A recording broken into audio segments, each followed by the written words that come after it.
Pineal gland एक रहस्यमय द्वार जो साधारण इंसान को अलौकिक बना सकता है। यह वही ग्रंथि है जिसके बारे में योग और तंत्र में सदियों से बातें की जाती रही हैं।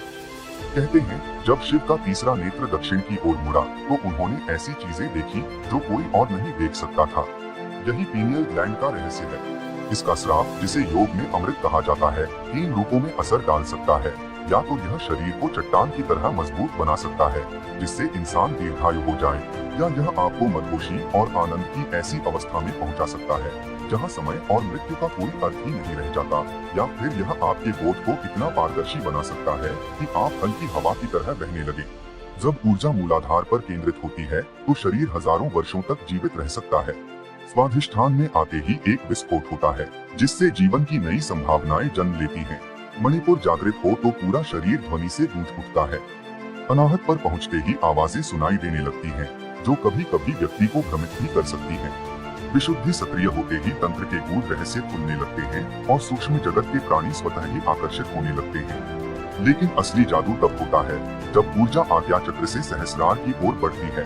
यही वो क्षण होता है जब व्यक्ति परमानंद की अव्यक्त अवस्था में पहुंच जाता है।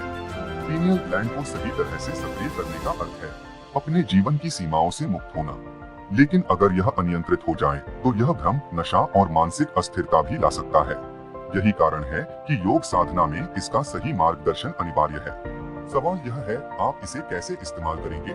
खुद को मजबूत बनाने के लिए, अलौकिक आनंद प्राप्त करने के लिए, या फिर अपनी चेतना को इतना मुक्त करने के लिए कि आप इस ब्रह्मांड का हर रहस्य देख सकें। योग और साधना के माध्यम से पीनियल ग्लैंड को सक्रिय करके व्यक्ति अपने शरीर, मन और ऊर्जा को नियंत्रित कर सकता है। इसे सही दिशा में प्रवाहित करने से व्यक्ति दीर्घायु, आनंद या गहन जागरूकता प्राप्त कर सकता है।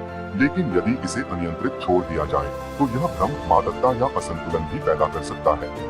इसलिए सही मार्गदर्शन और साधना के माध्यम से इस दिव्य ऊर्जा का उपयोग करने से व्यक्ति आध्यात्मिक रूप से ऊंचाई प्राप्त कर सकता है और अपने अस्तित्व के वास्तविक स्वरूप को जान सकता है।